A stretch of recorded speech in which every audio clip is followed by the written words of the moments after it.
Olá pessoal, eu sou o Marcos Simões, psicanalista, e a ideia hoje é a gente conversar um pouquinho sobre desejo. O que seria o desejo, na verdade? A gente ouve muito se falar isso em psicanálise, e dentro do set a gente busca o desejo das pessoas para ter uma compreensão melhor daquilo que ela está desejando. Enfim, o que é desejar na psicanálise? Esse é o nosso tema de hoje, e vamos em frente e roda a vinheta.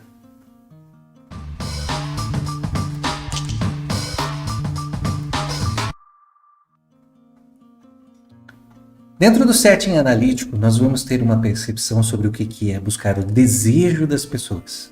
Mas para compreender isso, nós vimos com uma pergunta: o que é o desejar? Quando a gente conversa muitas vezes sobre o desejo, a gente acaba percebendo que muitas pessoas têm aquela compreensão muito mais consciente do que é o desejo, de realmente pedir alguma coisa, de desejar que algo aconteça. Isso não está totalmente errado. Mas quando a gente vem para o contexto psicanalítico, a gente precisa também ter uma compreensão diferente do que é o desejar.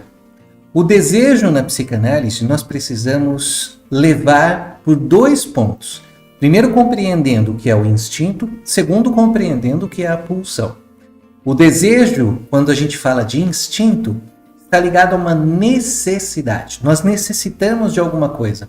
Como, por exemplo, necessitamos de algo para tirar a nossa fome, necessitamos de algo para acabar com a nossa sede, coisa nesse sentido, algo mais instintual.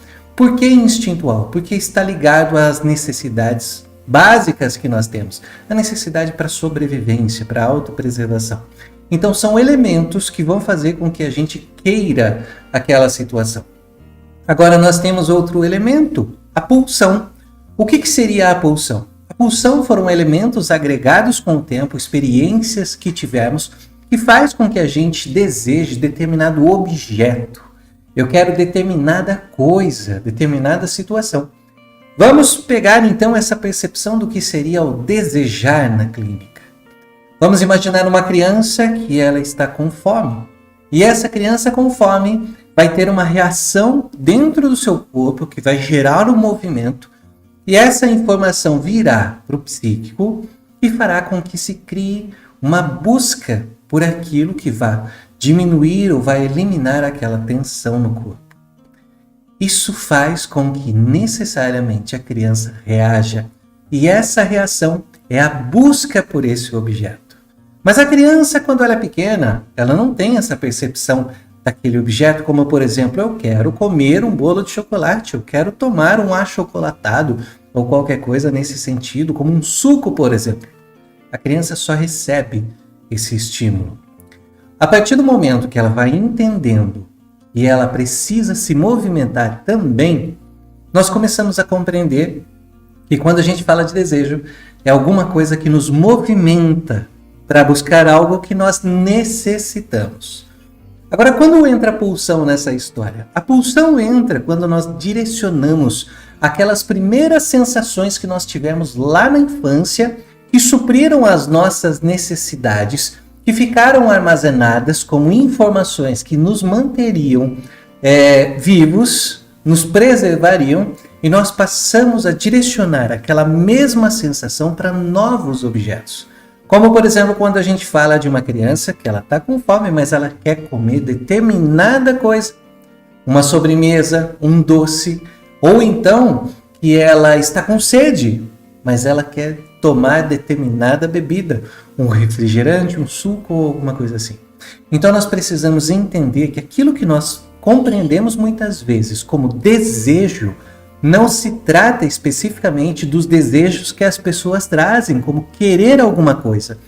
O desejo que a gente fala vem de ordem psíquica, separando agora pulsão e instinto, vem no sentido de nos movimentar para que nós busquemos algo que vai suprir a nossa necessidade, assim como nós tivemos lá atrás na infância. Entende agora por que nós buscamos entender muito mais da infância das pessoas, daquilo que aconteceu lá atrás?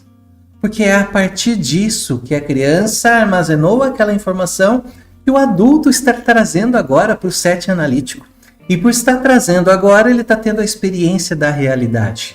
Quando um desejo não pode ser suprido, quando não há esse objeto na realidade, há uma tendência a resistir. Mas o nosso inconsciente não para de pulsionar. Ele vai continuar pulsionando para que a gente busque. Então, para algum lugar vai o desejo resultante de toda essa movimentação psíquica. Isso pode ser o tema para um próximo vídeo. Mas hoje é importante a gente compreender o seguinte: o desejar que nós falamos na psicanálise não é especificamente o desejar como nós desejamos uma viagem, como nós desejamos fazer determinada coisa.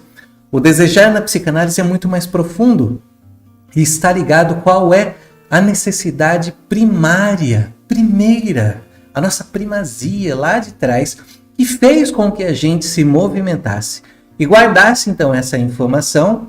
E hoje, como adultos, por exemplo, como adolescentes, como crianças um pouquinho mais velhas, acabam repetindo um processo.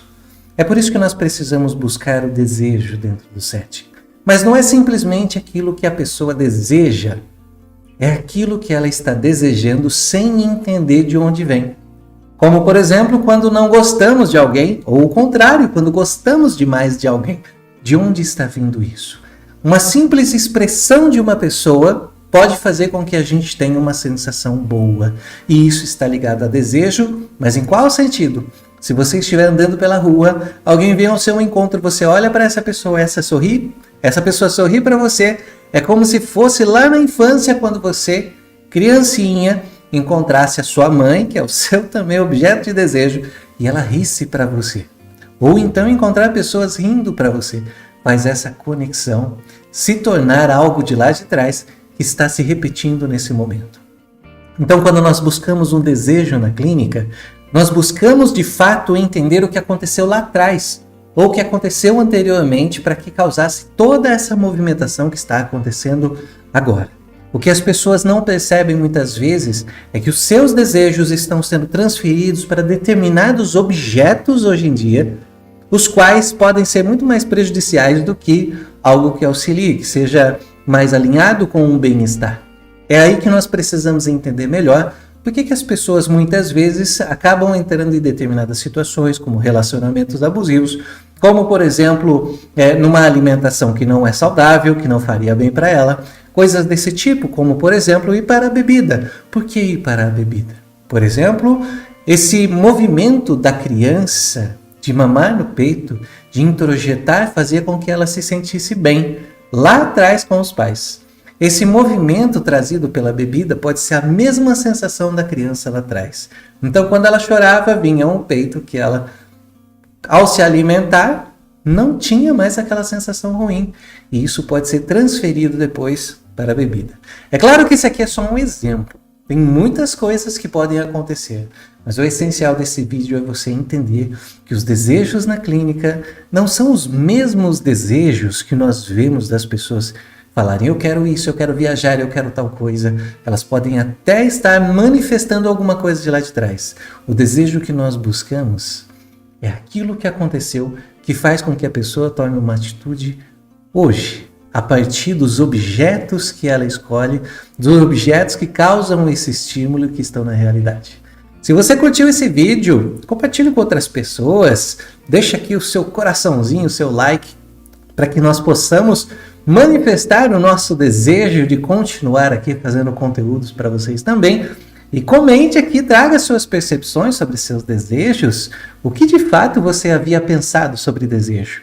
Não é algo que eu quero, mas é algo que eu necessito. E é isso que nós precisamos entender na clínica. O que motivou a ação que a pessoa está tendo hoje?